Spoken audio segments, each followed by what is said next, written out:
Noticentro 1, CMI. Buenas noches, bienvenidos a las noticias. Los siguientes son los 3 hechos más importantes de hoy en Colombia. Ni que fuéramos pendejos o bobos, eso dijo esta tarde el presidente Gustavo Petro a las afirmaciones del coronel en retiro John Marulanda, expresidente de la asociación que agrupa a los oficiales de la reserva de las fuerzas militares, en el sentido de defenestrarlo, como hicieron en Perú con Pedro Castillo. Desde San Marcos, en Sucre, el presidente también dijo que, abro comillas, los golpes de Estado se resisten con la movilización del pueblo, cierro comillas. Las afirmaciones del coronel Marulanda las dio en entrevista con la emisora W Radio. Ahí mismo intentó rectificar sus palabras que alborotaron el ambiente político en el país justo un día después de la nutrida marcha de miembros en retiro de la fuerza pública en contra del gobierno Petro. Ampliaremos esta noticia en nuestra emisión nacional a las 9 de la noche. Fueron liberados 26 militares y 2 policías que estaban retenidos en el municipio de Patía, en el departamento del Cauca, en medio de un operativo contra un laboratorio para el procesamiento de coca. Fueron retenidos por la comunidad durante 8 horas los 28 uniformados. La Defensoría del Pueblo tuvo que acompañar su liberación. Ampliación de esta noticia en nuestra emisión nacional a las 9 de la noche. Hoy se cumplió el primer día de la gran toma de las autoridades a la región del Sumapaz ante la posible llegada de las disidencias de las FARC. En medio de la travesía, que se extenderá por 3 días, la alcaldesa de Bogotá, Claudia López, aseguró que en el Sumapaz se quedarán el ejército y el gobierno, no las disidencias. Los gobernadores de Cundinamarca y Meta también participaron en el recorrido, en el que se anunció mayor pie de fuerza con más de 10 nuevos pelotones del ejército. Además, habrá inversión social y en infraestructura. Mañana continuará el recorrido a pie por el páramo de Sumapaz hasta llegar a la Alegría Meta. Ampliaremos esta noticia en nuestra emisión nacional a las 9 de la noche. Las siguientes son las noticias más importantes del mundo hoy. A pocas horas de que expire ley de Trump, cientos de agentes blindan la frontera entre Estados Unidos y México, mientras siguen llegando miles de migrantes. Republicanos aprueban en el Congreso proyecto antiinmigrantes para construir muro en la frontera con México. Nueva York elimina ley que daba derecho a refugio a los inmigrantes. Rusia admite que sus tropas están debilitadas y que no se han cumplido objetivos de la invasión a Ucrania. Impresionante explosión en el centro de Milán dispara las alarmas en Italia. Polémicas declaraciones de Trump en debate televisivo. Grave sequía dispara emergencia en España. Con Claudia Palacios y Margarita Ortega. A poco menos de 3 horas de que expire la ley creada durante la presidencia de Donald Trump para expulsar de manera expresa a migrantes indocumentados, amparado en la emergencia por la pandemia, las autoridades de Estados Unidos se preparan para una oleada de migrantes en la frontera con México. Miles de agentes federales y militares blindan la zona.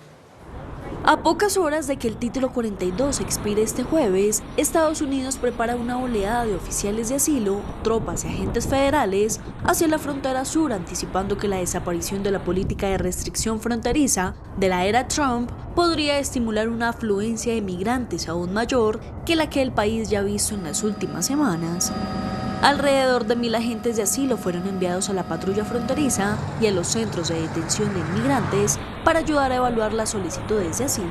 A esto se le suma 550 oficiales estadounidenses, en su mayoría del ejército, que comenzaron una misión el miércoles para apoyar al personal de la Oficina de Aduanas y Protección Fronteriza.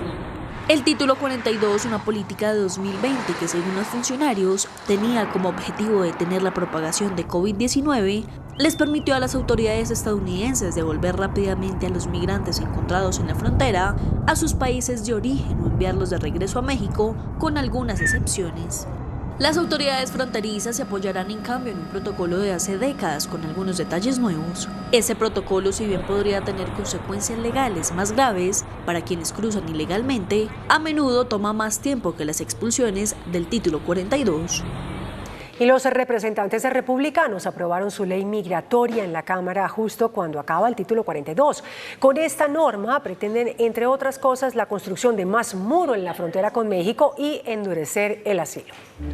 La Cámara de Representantes, bajo control del Partido Republicano, aprobó un ambicioso proyecto de ley con las propuestas migratorias de los conservadores, que incluye la construcción de nuevos tramos del muro fronterizo, restricciones del derecho al asilo y reducirá un programa que les brinda a los migrantes la oportunidad de permanecer en el país, incluyendo refugiados ucranianos, entre otras medidas.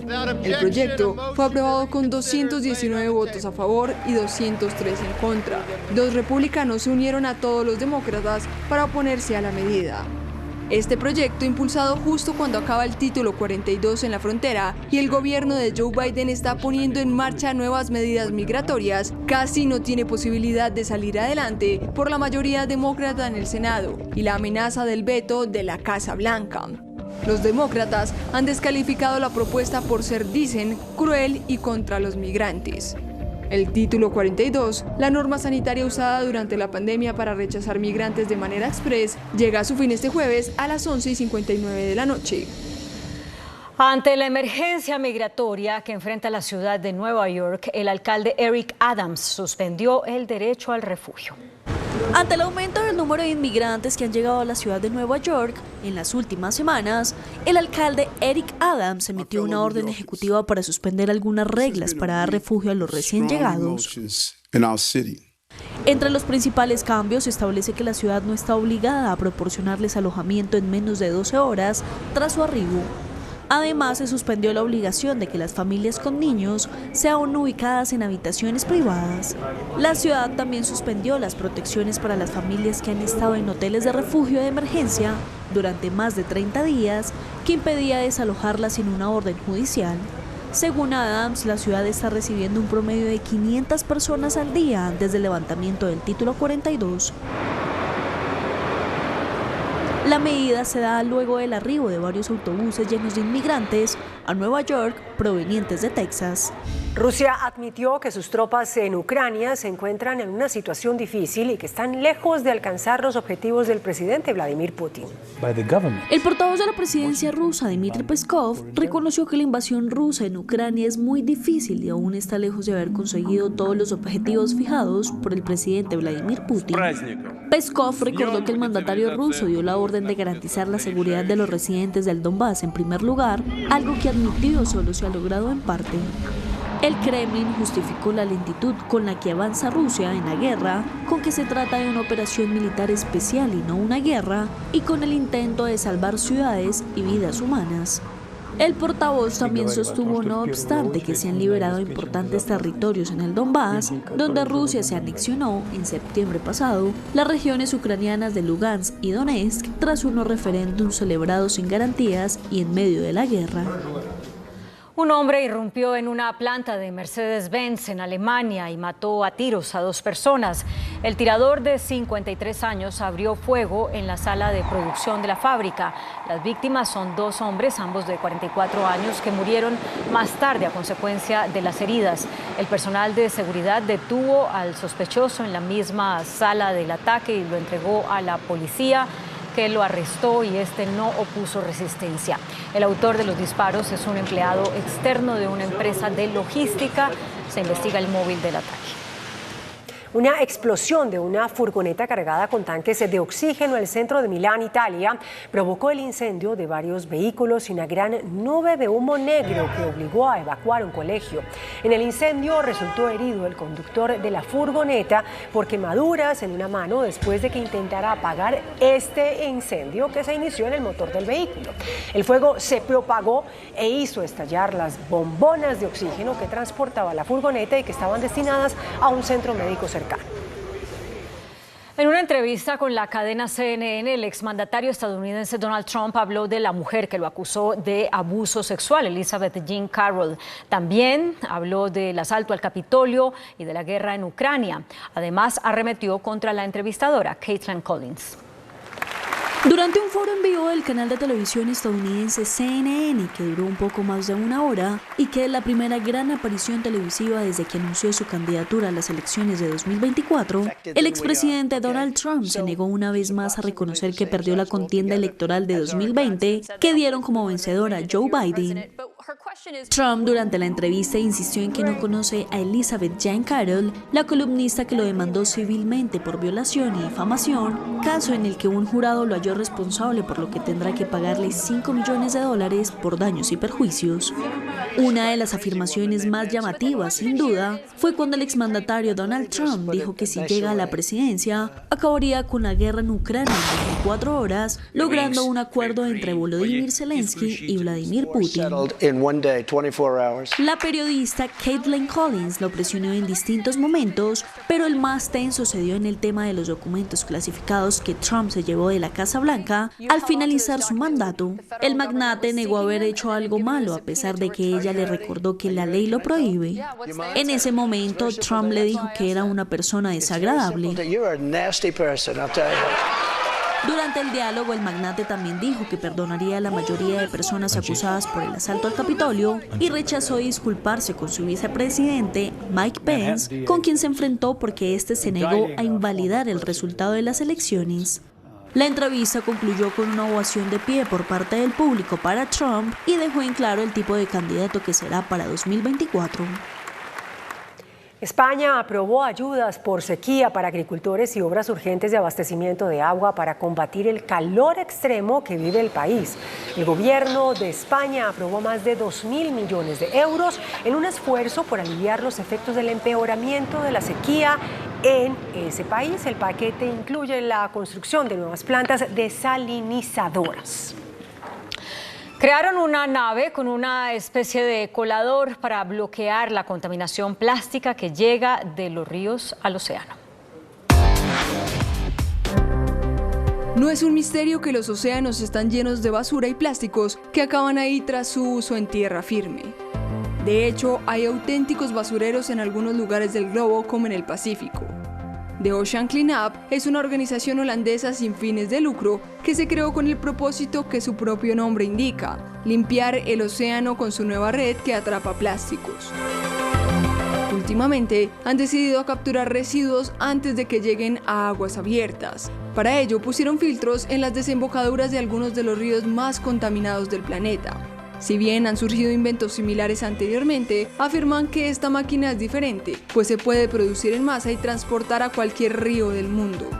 Meses antes, la compañía se había marcado un ambicioso objetivo: eliminar por completo las 100.000 toneladas de plástico que componen la denominada Gran Mancha de Basura en el Pacífico, pero decidió trabajar inicialmente en el primer pasaje de los desechos. Muy buenas noches. En su segundo día de comparecencia ante la Justicia Especial para la Paz, JEP, el ex jefe paramilitar Salvatore Mancuso reveló hoy detalles sobre la supuesta cooperación de miembros de las fuerzas militares con su facción, la de él, la de Mancuso, contra la guerrilla y la insurgencia. Mancuso hizo mención de cómo fue la cooperación paramilitar bajo los gobiernos de los expresidentes Andrés Pastrana, Ernesto Samper y Álvaro Uribe. Nuestra compañera Ana María Cuesta asistió a la audiencia de Mancuso con la JEP. El eje que la Jurisdicción Especial para la Paz exploró hoy fue el de la cooperación paramilitar con las Fuerzas Armadas del Estado. Salvatore Mancuso aseguró que las autodefensas pilotaron 9 helicópteros a su antojo por todo el país, con todas las miradas cómplices. A mí, quienes me enseñaron a pilotear fueron pilotos instruidos por la policía, el ejército, la Fuerza Aérea de Colombia. Fueron instructores míos, pilotos que hacían parte de esas fuerzas militares. Ellos trabajaban 15 días en sus operaciones en las fuerzas del Estado, y los 15 días de permiso que le daban, porque les daban 15 días, normalmente venían a trabajar 10 días con nosotros. Entre ellos estaba Andrés Sangarita, el comandante Andrés, que fue comandante del bloque Córdoba. Él era piloto de la Fuerza Aérea y así lo conocimos. La fuerza pública sabía que teníamos helicóptero, por supuesto, como sabía que teníamos helicóptero y sabía que volábamos en el área, que nadie se ataca, por el contrario, todos nos colaboramos en ese tipo de operaciones y podíamos volar por todo el territorio.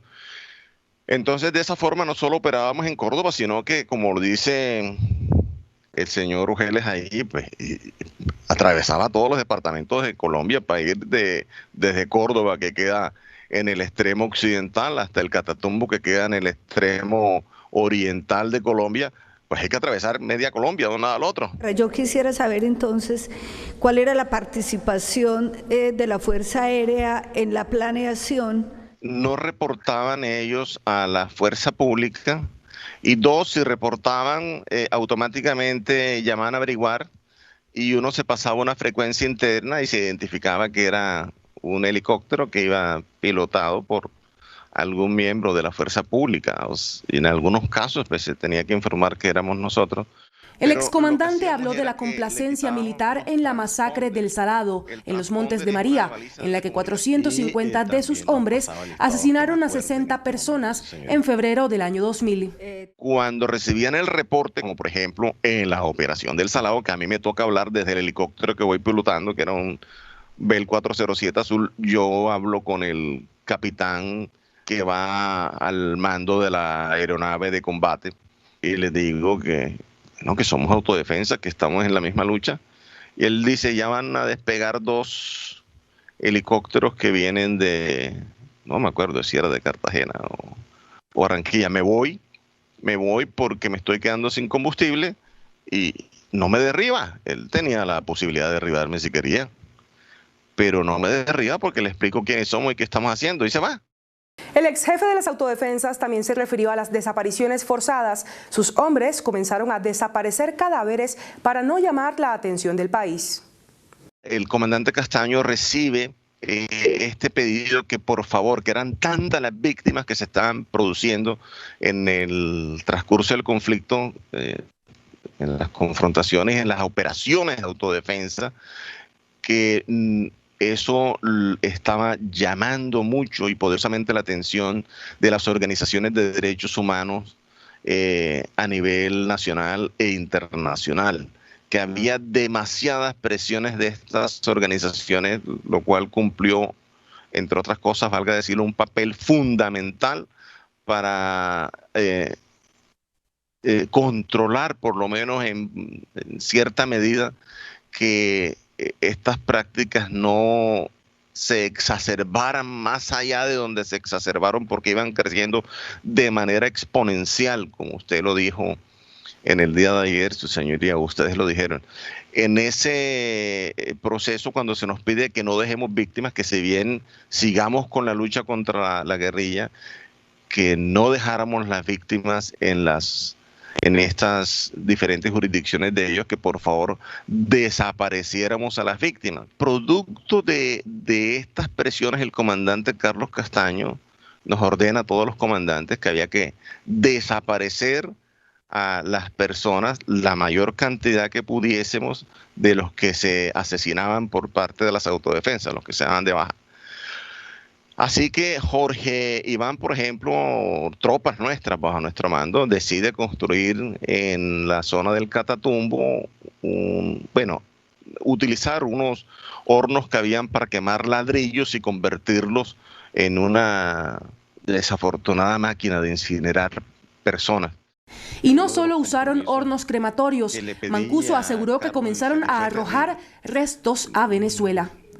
Todas las víctimas arrojarlas en territorio venezolano, unas al lado del río, del otro lado para que el río los llevara y los dejara por el lado de Venezuela, y otras, algunos miembros de autodefensas ingresaron hasta Venezuela para dejar fosas en Venezuela. Allá hay por lo menos unas 200 o más de 200 personas. Según Mancuso, las autodefensas comenzaron a desaparecer personas no por iniciativa propia, sino por orden de sus aliados en el Estado. La orden que venía para de desaparecer las personas vino de la fuerza pública, es la que nos da el comandante Castaño. Incluso yo tuve una discusión con el comandante Castaño al respecto porque me pareció contrario a nuestra lógica de actuar. Nosotros, desafortunadamente, en las escuelas de formación lo que nos enseñan es que en el teatro de operaciones tenemos que poner en escena la comunicación de el daño, el castigo, el terror que se va a infringir sobre el enemigo. Y por eso era que todos estos cuerpos quedaban allí en los lugares donde operábamos. Y me disculpan que yo diga esto con esta crudeza, pero me estoy retrotrayendo ese momento. Yo repudio estos hechos hoy a la distancia y después de todos estos años de reflexión. Por supuesto que lo repudio, no estoy de acuerdo, pero llegamos al extremo de que el terror fue parte de la estrategia militar para la guerra, para atemorizar al enemigo que se combatía, pero eso llegó al extremo de que nos llevamos por delante poblaciones que se desplazaban producto de este temor y este terror que infringíamos. Mancuso asegura que esas órdenes de destruir evidencias, desaparecer los cuerpos, se dieron en los gobiernos de Andrés Pastrana y de Álvaro Uribe. Aseguró que previo a las elecciones en las que ganó Uribe, les pidieron que redujeran las masacres.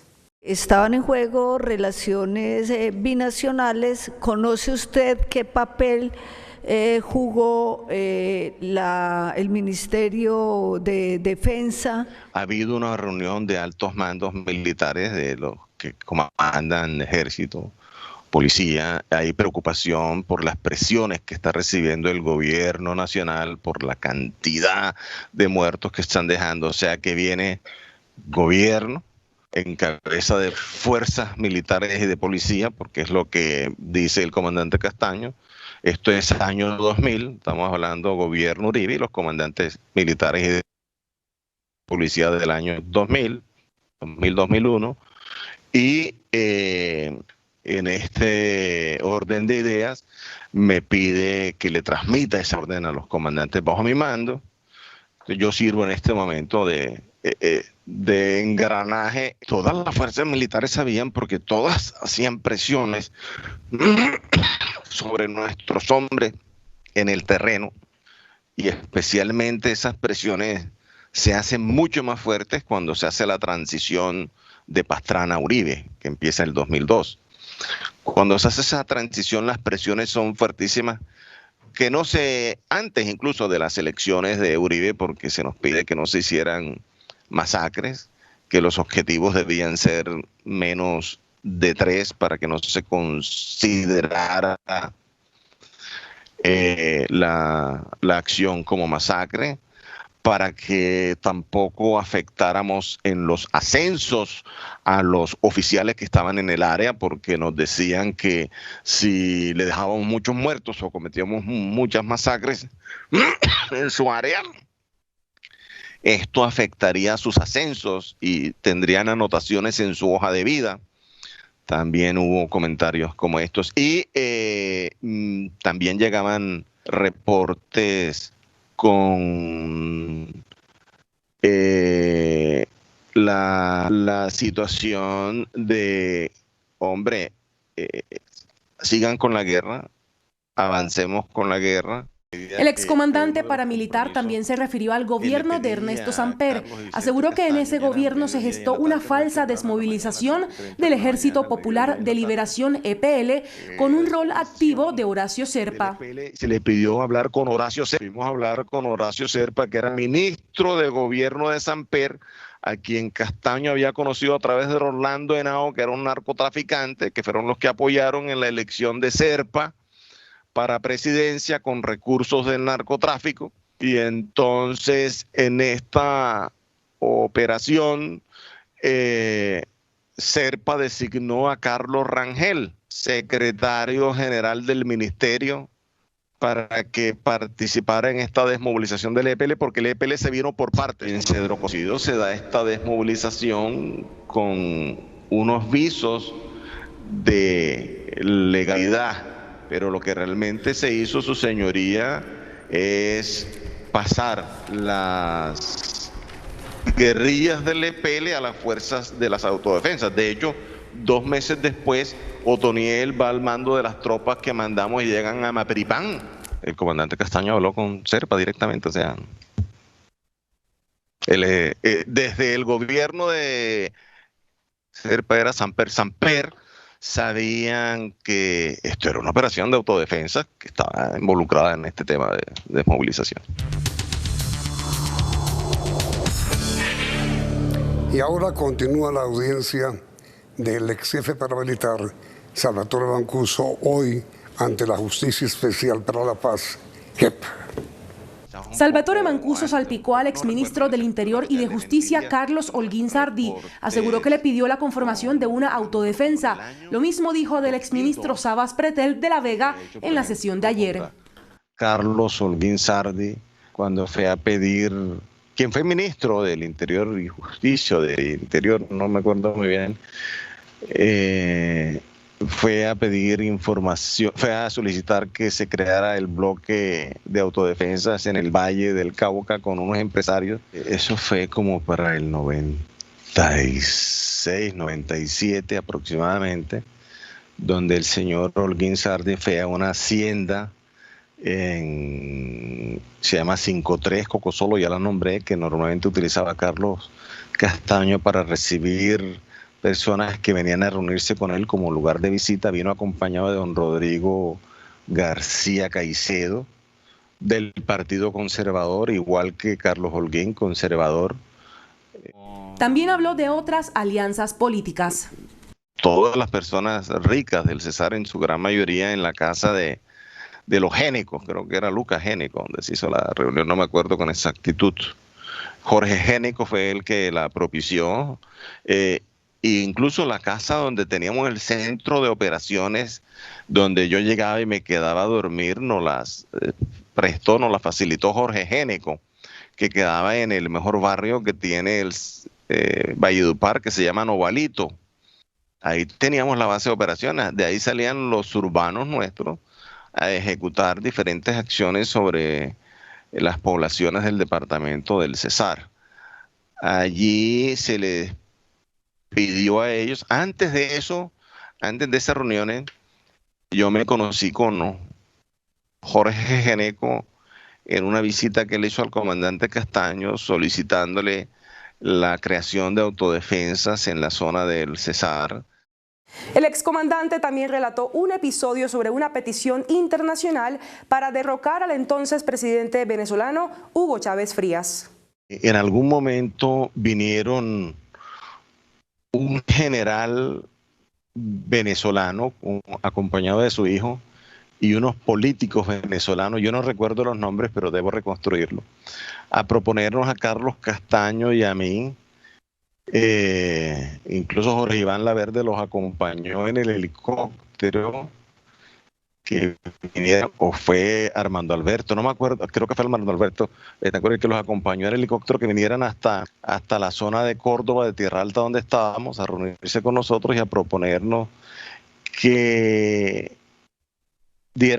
los acompañáramos a dar un golpe de Estado entre una parte de las fuerzas militares venezolanas aliados con nosotros para derrocar, para asesinar a Hugo Chávez.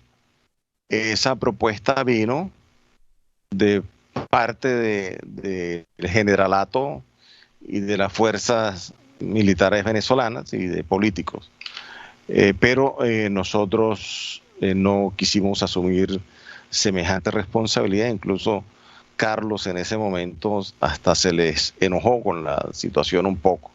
Entonces Carlos se le ofreció y les dijo: nosotros lo que vamos a hacer es envíennos sus hombres y nosotros se los entrenamos para que puedan ustedes dar ese golpe contra el señor Hugo Chávez. También detalló cuál fue la participación de algunas reconocidas empresas en el conflicto.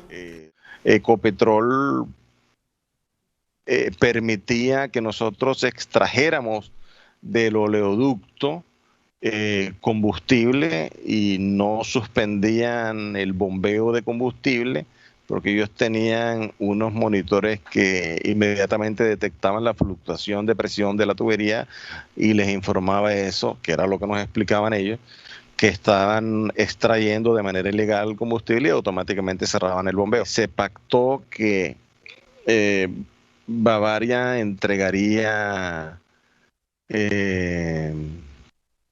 un aporte a través de sus distribuidores. O sea, los distribuidores no pagaban, pero Bavaria se comprometió a aumentarles la ganancia que ellos tenían por canasta de cerveza o de productos que vendieran de ellos para llegar a la autodefensa. Y eso mismo se replicó con Postobón en la región de norte de Santander. Hubo una empresa que tenía intereses económicos, por supuesto, que estaba siendo golpeada duramente por la guerrilla. Está un batallón energético que no alcanzaba a dar abasto y que nos pedía colaboración, y fue Termotasajero. Termotasajero genera energía y vende energía a centrales eléctricas de norte de Santander y otros departamentos. Termotasajero colaboraba, tenía intereses económicos en la zona y colaboraba con la autodefensa. Las empresas mineras del carbón, las empresas de hidrocarburos y de transporte tenían un interés. Aquí también es importante irnos, bueno, no es tan zona de frontera, pero sí queda Venezuela al lado, que es el departamento del Cesar, que queda limítrofe a Venezuela. Y aquí vienen las relaciones con Drummond, con los transportadores de carbón, con las gasolineras. En la sesión de hoy se refirió a falsos positivos cometidos junto a la fuerza pública y volvió a declarar contra el exdirector de la policía, Rosso José Serrano. Recibíamos después de combates donde había, digamos que legalización de falsos positivos. Ellos simulaban un pequeño combate, le entregábamos los muertos, el armamento, y ellos nos entregaban toda la munición que reportaban gastada en ese combate. Pero efectivamente esa munición la recibíamos nosotros, granadas, etcétera, todo lo que recibimos mucho apoyo. El capitán Barrio de Policía de Tierra Alta nos regalaba granadas, municiones, capitán Rubio, el coronel Suárez, el coronel Barrero, pero muchas las municiones que nos regaló. Me libera Policía Nacional por orden del comandante nacional de la policía, Rosso José Serrano, y del comandante de la DIJÍN, y salgo uniformado a un coronel y vestido de capitán. O sea, Dios santo bendito. Y disculpen la risa, que no es de burla, sino de la impresión que hoy me produce hasta las profundidades que pudimos llegar en las alianzas y relaciones que tuvimos con la fuerza pública. Es una situación que, la verdad, hoy, mirándolo a la distancia, su señoría, para mí es vergonzoso. Mancuso reveló un detalle sobre la justicia penal militar. Acusó de corrupción al aparato autónomo con el que se juzga a las fuerzas.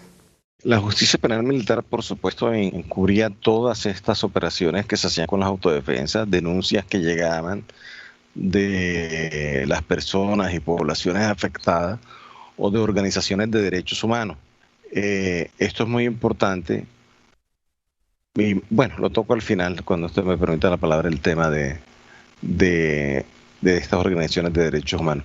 En cuanto a la justicia penal militar, sí, ellos hacían todo lo que estuviera a su alcance para desvirtuar las acusaciones que se hicieran. Y básicamente que lo que procesaban era lo que era imposible de ocultar. Finalmente, Mancuso hizo un mea culpa. desestabilizaban a regiones completas. Esas operaciones nuestras de castigo contra todas estas regiones que involucró cantidad de campesinos que nada tenían que ver, que se encontraban desafortunadamente en el lugar equivocado, en el momento que íbamos pasando nosotros por allí y le preguntamos que si había visto la guerrilla y si decía por casualidad que no. Dios santo, eso sucedió en casi todas las operaciones que ejecutamos y allí esa persona se asesinaba y nunca pensábamos que estaba dejando atrás hijos, esposas, hermanos, madres. Fue terrible. Yo me arrepiento sinceramente de todo ello. Esto llevó a que nuestras acciones resquebrajaran precisamente la credibilidad de las poblaciones en las instituciones del Estado y llevó a ello porque nos veían actuar de manera conjunta. No podemos tapar el sol con la mano y hoy vemos que ese daño sigue vigente. Este fue un resumen de las afirmaciones que hizo hoy ante la JEP el señor Salvatore Mancuso sobre la supuesta cooperación del paramilitarismo bajo su mando con las fuerzas militares del país. La próxima audiencia se llevará a cabo el próximo lunes 15 de este mes. Mancuso busca con esto que la JEP lo acepte para ser juzgado por ese tribunal cuyas funciones por ahora están limitadas a la insurgencia y a los agentes del Estado. El caso de Mancuso será excepcional si se confirma que actuó como bisagra entre el Estado y el paramilitarismo. Los invitamos a continuar aquí con Noticentro 1, CMI. Noticentro 1, CMI. Presidente Petro habla sobre golpe de Estado. No somos pendejos ni bobos, dice. Mandatario se refirió a declaración de coronel en retiro John Marulanda, quien habló sobre defenestrarlo. Mininterior pide investigar. Fiscalía ya abrió proceso. Liberan en Cauca a 26 militares y 2 policías retenidos por comunidad de El Patía. Comenzó toma oficial de Sumapaz con 10.000 hombres. Allá están alcaldesa de Bogotá y gobernador de Cundinamarca. Salvatore Mancuso habla de sus acciones bajo los gobiernos de Andrés Pastrana, Ernesto Samper y Álvaro Uribe. Arranca aprobación de reforma a la salud. Lucha conjunta en la frontera acuerdan ministros de defensa de Colombia y Venezuela. Histórico. Exgobernadores de Guainía devolverán 14.000 millones de pesos. Con Claudia Palacios y Margarita Ortega. Bienvenidos a nuestra segunda hora de noticias. Ni que fuéramos pendejos o bobos, respondió esta tarde el presidente Gustavo Petro a las afirmaciones del coronel en retiro John Marulanda, expresidente de la asociación que agrupa a los oficiales de la reserva de las fuerzas militares, en el sentido de defenestrarlo, como hicieron en Perú con Pedro Castillo. Esta es la afirmación que dio el presidente de Acore, el coronel retirado John Marulanda, en la W sobre el presidente Gustavo Petro y la marcha de las reservas de la fuerza pública realizada ayer. Colombia está siguiendo los pasos del Perú y yo creo que en el Perú las reservas fueron exitosas en el sentido de que allá lograron defenestrar a un presidente corrupto. Aquí vamos a tratar de hacerlo mejor por defenestrar a un tipo que fue guerrillero. Y desde San Marcos, en el departamento de Sucre, donde entregó 100 hectáreas de tierra a campesinos desplazados por la violencia, el presidente respondió: la causa es la democracia. No pensar que porque alguien ganó con la voluntad del pueblo y es diferente a como se piensa, entonces hay, qué palabra tan triste, defenestrarlo, darle golpe de Estado, como si nosotros fuéramos pendejos. como si fuéramos bobos. No, ese no es el destino de Colombia. Que se queden con sus nostalgias del pasado. Que se queden allá pensando que la seguridad consiste en que un mafioso se abrace con un senador mientras hace la lista de los que van a asesinar en la noche. Aquí lo que estamos abriendo, y esa es la gracia de este tipo de actos, un nuevo país.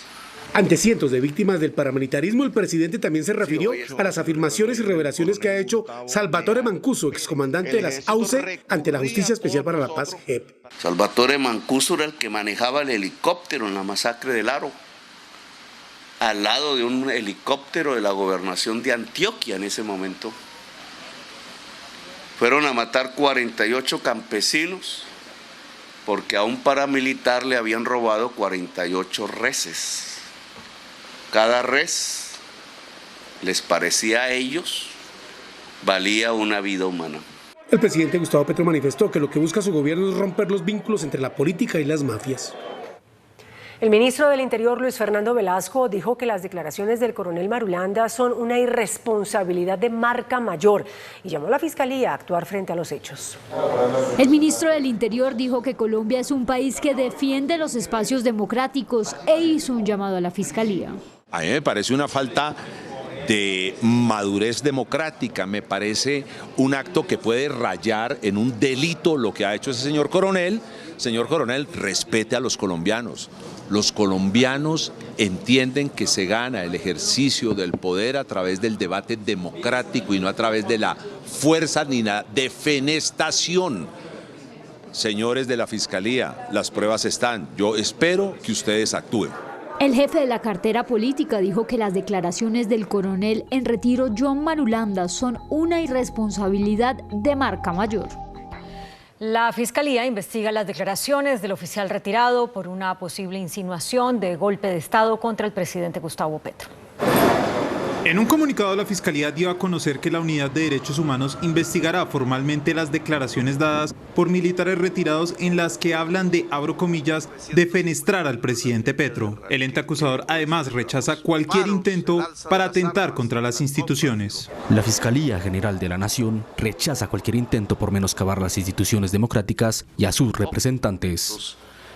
Luego de permanecer 8 horas retenidos, fueron liberados 26 militares del ejército y 2 policías que estuvieron en poder de la comunidad del municipio de Patía. La Defensoría del Pueblo acompañó a los uniformados. A las 10 de la mañana de este jueves fueron retenidos al menos 26 militares y 2 policías por la comunidad de Patía en el departamento del Cauca. El ministro del Interior, Luis Fernando Velasco, rechazó este hecho. Nada justifica que a unos soldados que están en cumplimiento de su deber se los retengan como han sido retenidos. Nada. También se pronunció el director de la Policía Nacional, el general William René Salamanca. Están en buen estado y están ya retornando al casco urbano. La última información que tengo, están retornando al casco urbano, a la cabecera municipal del Bordo. La retención se dio en medio de un operativo. Un equipo del batallón de la Brigada contra el Narcotráfico tenía esta tarea de llegar a esta zona rural del Bordo de Patía. Nos piden apoyo de Policía Judicial y por eso acompañamos al Ejército en esta actividad. Luego de estar retenidos 8 horas, los 28 uniformados fueron liberados en acompañamiento de la Defensoría del Pueblo. Ante la retención de 28 uniformados de la Fuerza Pública por parte de la comunidad de Patía, en el Cauca, el ministro de Defensa, Iván Velásquez, dijo que es inadmisible la situación y reiteró que no hay territorios vedados. Para determinar... El ministro de Defensa, Iván Velásquez, calificó como inadmisible la retención de 26 militares y 2 policías en el municipio de Patía, en el departamento del Cauca. Es inadmisible la actitud asumida por campesinos en el Patía, Cauca. Espero se deba precisamente a una instrumentalización de organizaciones armadas ilegales, que son las que se benefician directamente con estas actividades ilícitas. Reafirmó que no hay territorios vedados en Colombia. No hay terreno vedado para la operación de la fuerza pública. La fuerza pública tiene la obligación de copar el territorio y de impedir que situaciones como esta se repitan. Se realizará un consejo de seguridad en el departamento del Cauca el día de mañana. Fue asesinado por un francotirador el comandante de la policía del municipio de El Tarra, en norte de Santander. Condeno de manera tajante este vil asesinato. El mayor de la Policía Nacional, González Huertas Edison Andrés, fue atacado por un francotirador cuando hacía un recorrido por zona urbana del Tarra, en norte de Santander. No voy a descansar hasta tanto las capacidades del Estado colombiano, la Fiscalía, que sé que nos va a apoyar, la policía, capturemos a los causantes de esta tragedia que enluta a Colombia. Oriundo de la ciudad de Bogotá, tenía 37 años de edad, 16 años en la institución. Mi solidaridad con la familia del mayor, qué héroe el mayor. Así que me dispongo a salir a saludar a la familia, a acompañarlos. He dispuesto un grupo interdisciplinario de la Policía Nacional para estar a su lado, todo el apoyo que la familia requiera. En su segundo día de comparecencia ante la Jurisdicción Especial para la Paz, el exjefe paramilitar Salvatore Mancuso habló de la cooperación con las autodefensas durante 3 gobiernos. Mancuso aseguró que en el gobierno de Ernesto Samper se facilitó una falsa desmovilización del Ejército Popular de Liberación, EPL. Asegura que hombres del EPL pasaron a las autodefensas. Y en Cedro Cocido se da esta desmovilización con unos visos de legalidad, pero lo que realmente se hizo, su señoría, es pasar las guerrillas del EPL a las fuerzas de las autodefensas. De hecho, 2 meses después, Otoniel va al mando de las tropas que mandamos y llegan a Maperipán. El comandante Castaño habló con Serpa directamente, o sea, desde el gobierno de Serpa era Samper, sabían que esto era una operación de autodefensa que estaba involucrada en este tema de desmovilización. También aseguró que desde los gobiernos de Andrés Pastrana y Álvaro Uribe se le pidió a las autodefensas que desaparecieran a sus muertos para no llamar la atención. Todas las fuerzas militares sabían, porque todas hacían presiones sobre nuestros hombres en el terreno, y especialmente esas presiones se hacen mucho más fuertes cuando se hace la transición de Pastrana a Uribe, que empieza en el 2002. Cuando se hace esa transición, las presiones son fuertísimas, que no se, antes incluso de las elecciones de Uribe, porque se nos pide que no se hicieran masacres, que los objetivos debían ser menos de 3 para que no se considerara la acción como masacre, para que tampoco afectáramos en los ascensos a los oficiales que estaban en el área, porque nos decían que si le dejábamos muchos muertos o cometíamos muchas masacres en su área, esto afectaría a sus ascensos. Sobre las desapariciones, se reveló que dispusieron cadáveres en Venezuela. Todas las víctimas, arrojarlas en territorio venezolano, unas al lado del río, del otro lado, para que el río los llevara y los dejara por el lado de Venezuela, y otras, algunos miembros de autodefensas, para dejar fosas en Venezuela. Allá hay por lo menos unas 200 o más de 200 personas. Se cumplió el primer día de la gran toma de las autoridades a la región del Sumapaz ante la posible llegada de las disidencias de las FARC. En la zona se encuentra nuestra enviada especial Diana Giraldo, quien acompañó a la alcaldesa de Bogotá y al gobernador de Cundinamarca en el recorrido. Diana, buenas noches. Muy buenas noches, los saludamos desde la vereda La Unión en la parte alta de Sumapaz. Hoy finalizó el primer día de la toma liderada por la alcaldesa Claudia López y los gobernadores del Meta y Cundinamarca. Este recorrido finalizó luego de más de 7 horas de travesía en los predios de las FARC, que fueron entregados luego de la firma del proceso de paz y que hoy son preocupación de las autoridades y de los campesinos porque las disidencias estarían interesadas en recuperar su control. Recorriendo trochas durante horas, hablando con campesinos, instalando puestos del ejército. Así se cumplió el primer día de la gran toma Sumapaz ante la alerta por la posible presencia de disidencias de las FARC en la región. Es el ejército el que se va a quedar, no las disidencias de ningún grupo armado ni de ningún ilegal que venga a atormentar a la ciudadanía. Y hoy lo que estamos haciendo con la alcaldesa y con el gobernador de Cundinamarca es tratando de impedir que el páramo de Sumapaz y el cañón del Duda se vuelvan a convertir en un desfiladero de secuestrados y en un punto de pago de extorsiones. La primera parada fue en el municipio de Cabrera, donde las autoridades anunciaron mayor presencia institucional y de la fuerza pública. Que han desplegado una operación que hemos visto da tranquilidad porque genera presencia permanente. El recorrido continuó hasta la vereda La Unión, en la localidad de Sumapaz, y finalizó en los predios que le pertenecieron a las FARC. Aquí manda la antigua FARC y que ya enseguida manda es Iván Mordiscos, esa vaina, y que él también viene a reclamar y que él sí es más bravo porque el que encuentre por aquí que hasta lo fregan también. Este es el predio La Hacienda, ubicado en la parte alta del páramo de Sumapaz. Fue entregado por las FARC tras la firma del proceso y hoy la preocupación de las autoridades es que las disidencias quieran retomar el control de estos predios para construir un corredor estratégico.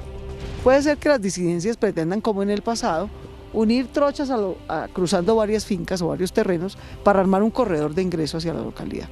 Eso sí sería muy peligroso. Son más de 300 hectáreas que están en el limbo jurídico y que incluso estarían relacionadas con el asesinato del líder social Carlos Julio Tautiva. Pero desde entonces hacia acá no ha habido realmente quien los administre. Es decir, nadie que venga aquí, esté aquí en el terreno viendo qué se hace, quién ingresa, quién no. Y son terrenos muy grandes, solo en estos dos predios que estamos mirando pueden ser cerca de 300 hectáreas. Mañana continuará el recorrido a pie por el páramo de Sumapaz hasta llegar a La Alegría, en el Meta, donde se ha confirmado la presencia de disidencias tanto de Iván Mordisco como de la Segunda Marquetalia. El primer día termina con 3 conclusiones: mayor pie de fuerza, que se traduce en 10 nuevos pelotones del ejército que estarán custodiando la región del Sumapaz de manera permanente, además de inversión social y de infraestructura. Mañana las autoridades tendrán un consejo de seguridad extraordinario en el batallón de alta montaña, ubicada en la parte alta del páramo de Sumapaz. Es por lo pronto la información que originamos en directo desde el páramo. Diana Giraldo, Noticentro 1, CMI. Muchas gracias, Diana. Buenas noches. Naciones Unidas alertó por un drástico aumento en el reclutamiento de menores de edad en Colombia. Advierte que en la última década 8.000 menores de edad han sido víctimas de este flagelo. Naciones Unidas y el Instituto Colombiano de Bienestar Familiar presentaron este jueves un preocupante informe relacionado con el reclutamiento de menores de edad en Colombia por grupos armados. Ha atendido en los últimos años más de 8.000 adolescentes que han salido de grupos armados.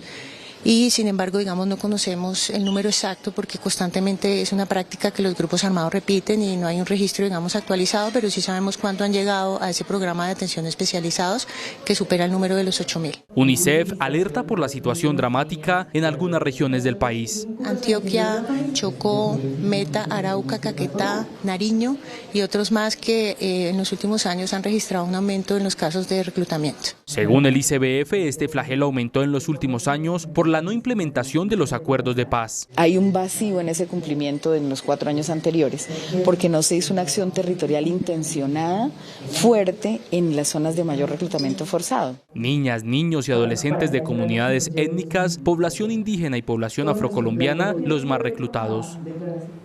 La Fiscalía denunció que el Clan del Golfo habría usado a más de 50 menores para cometer delitos como extorsiones, tráfico de drogas en Antioquia.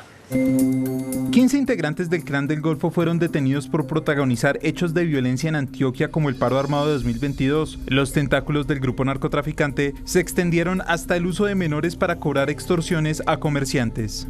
Es urgente porque, lo dicho por los comerciantes, el delito continuaban siendo víctimas de extorsiones, continuaban siendo víctimas de amenazas. La Fiscalía documentó que serían más de 50 menores que fueron usados por el Clan del Golfo para actos delictivos. Estos menores no pueden continuar, su señoría, con ese riesgo inminente y constante de que en cualquier momento otros compañeritos, inclusive de su misma edad, que ya han sido persuadidos y permeados por esta estructura criminal, los convenzan.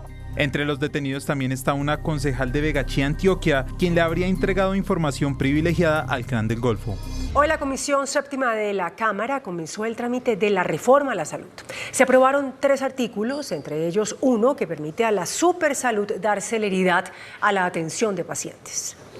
La discusión de la reforma a la salud comenzó hoy con una férrea defensa del nuevo ministro, quien se mostró abierto a conciliar. Aquí no debe de haber ni líneas rojas, ni azules, ni amarillas, ni del pacto histórico, ni de nadie. Yo estoy totalmente de acuerdo que esto hay que construirlo entre todos para hacer algo importante. Durante el debate hubo tropiezos por el trámite y críticas de la oposición, pues una subcomisión hizo un informe y no había claridad de los artículos del informe con el texto original. Eso nos preocupa y siento yo que siguen avanzando en el vicio. El debate continuó. Se aprobaron 3 artículos sin proposiciones, con 14 votos por el sí y 6 por el no. Uno de los artículos aprobados permitirá celeridad en quejas y reclamos. Para que 72 horas la superintendencia pueda actuar para proteger la vida y que pueda establecer medidas cautelares cuando está en riesgo la vida. Otro crea comisiones intersectoriales en regiones y municipios. A cargo de los alcaldes y gobernadores para que bajen al territorio esa identificación de esos determinantes sociales que pueden afectar a la población en sus territorios. También se aprobó un artículo que permite la participación de ciudadanos en el sistema de salud. Los conservadores no votaron estos artículos, pero el ministro del Interior dijo que insistirán. Sabemos que los representantes conservadores querían acompañarnos. Ellos tuvieron que respetar una decisión que se había votado en bancada, pero insistiremos con ellos en la plenaria. Liberales, el partido de la U, votaron positivo. En medio del debate, el ministro de Salud hizo críticas a la creación de unidades de cuidados intensivos durante la pandemia. Aquí montaron un negocio con el COVID y triplicaron las unidades de cuidado intensivo. Ahí se hizo y nadie dijo nada. Se abrieron unidades de cuidados intensivos en sitios en donde no había ni el personal idóneo ni la experiencia para poder adelantar ese tipo de operaciones. Se tiene previsto que la discusión de la reforma a la salud continúe la siguiente semana.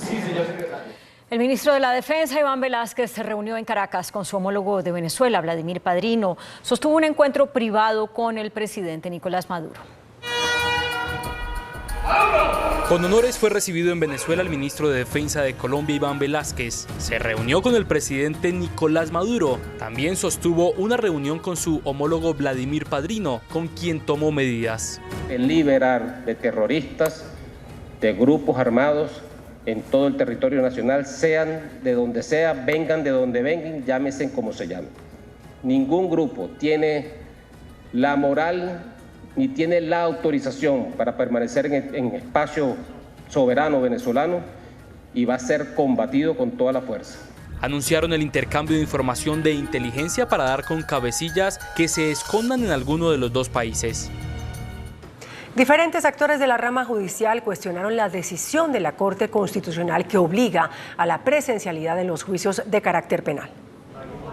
Aunque la Corte aún no ha publicado su fallo sobre la reforma a la justicia impulsada durante el gobierno Duque, ya es conocido que se modificó uno de los artículos para que las audiencias orales en los procesos penales sean presenciales. Tal decisión, que deberá ser acogida u objetada por el presidente Gustavo Petro antes de que se convierta en ley, ha recibido múltiples críticas, una de ellas del exministro de Justicia, que impulsó la virtualidad. Sería un gran retroceso, porque un abogado puede tener una audiencia en la mañana, por decir algo, aquí en la ciudad de Cali, y por la tarde puede tener otra en Bogotá. Las puede evacuar tranquilamente las dos sin ningún problema. Consideramos los jueces que es un retroceso. El volver a hacer la presencialidad, y sobre todo van a truncar muchas audiencias. En el tiempo de la presencialidad era constante los aplazamientos porque los investigadores de la policía no llegaban, porque estaban trasladados.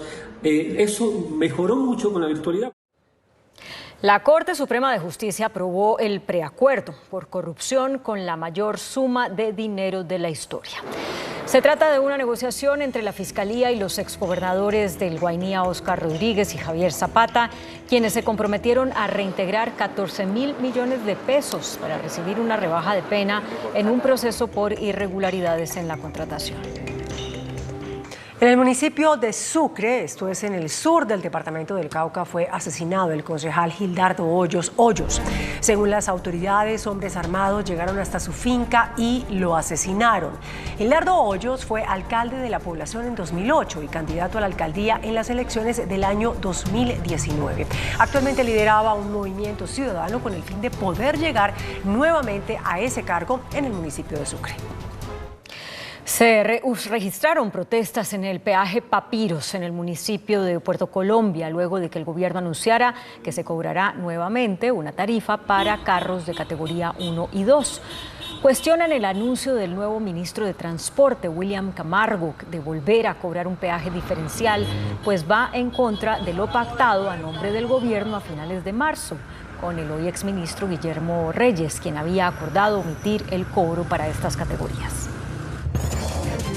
La ministra de Minas y Energía, Irene Vélez, anunció un plan de prevención para garantizar la energía en firme de cara al fenómeno del Niño.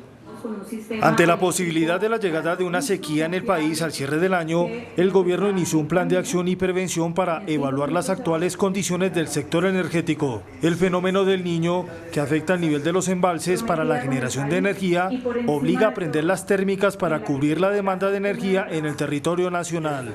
Se hará visita a todas las plantas de generación. Es estar listos y listas para poder responder con la demanda en el momento en el que se estrese el sistema.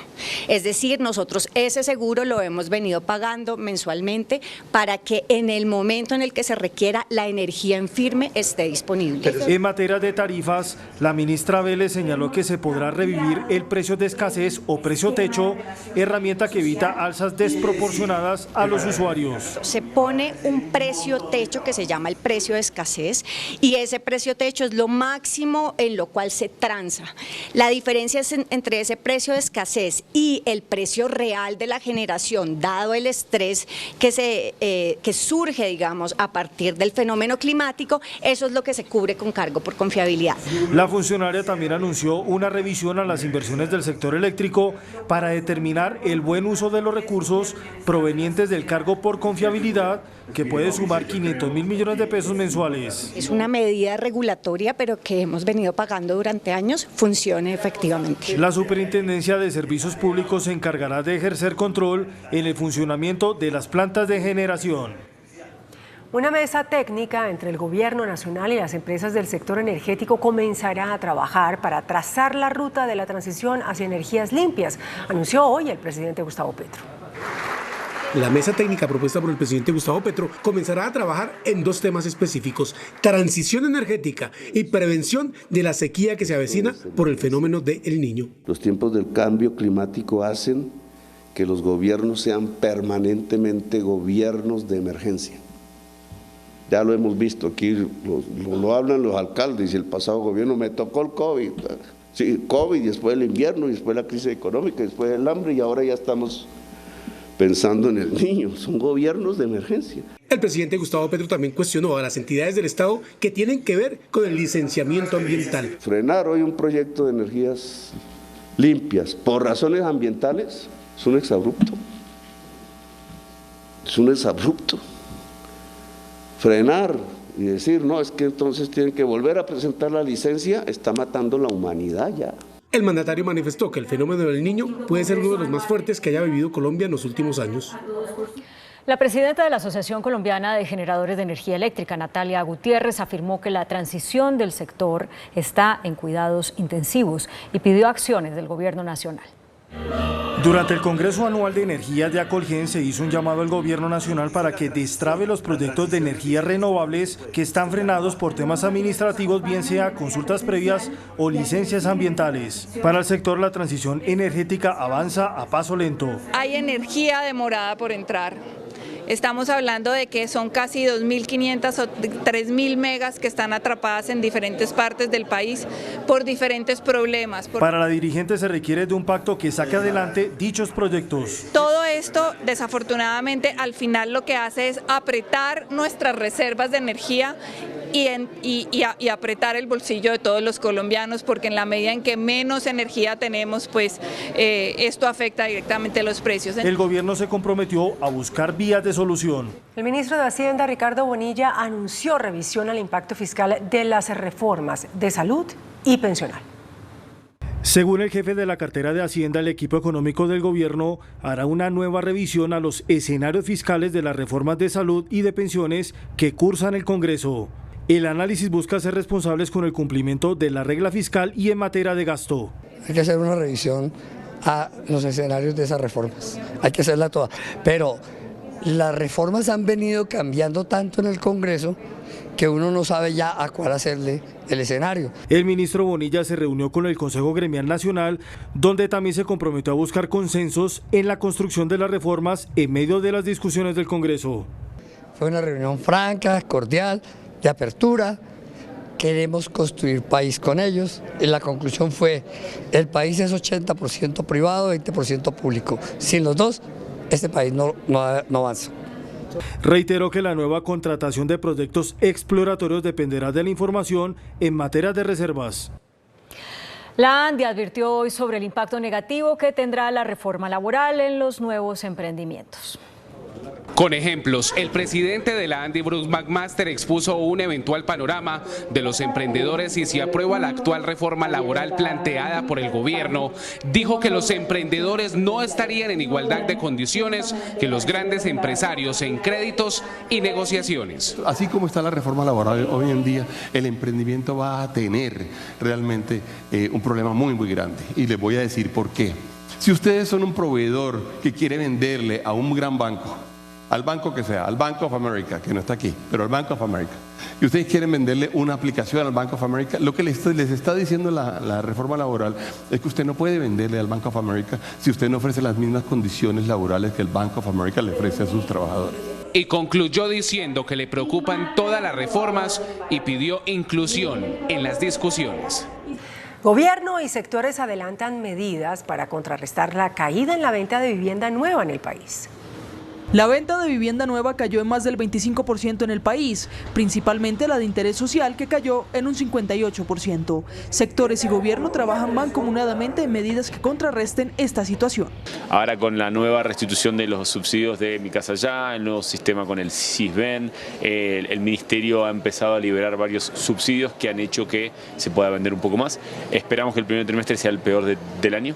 Estamos convencidos que vamos a terminar un año bastante positivo. El Fondo Nacional del Ahorro se comprometió a desembolsar el dinero de los créditos aprobados rápidamente. Desde que se genera la aprobación del crédito hasta el desembolso.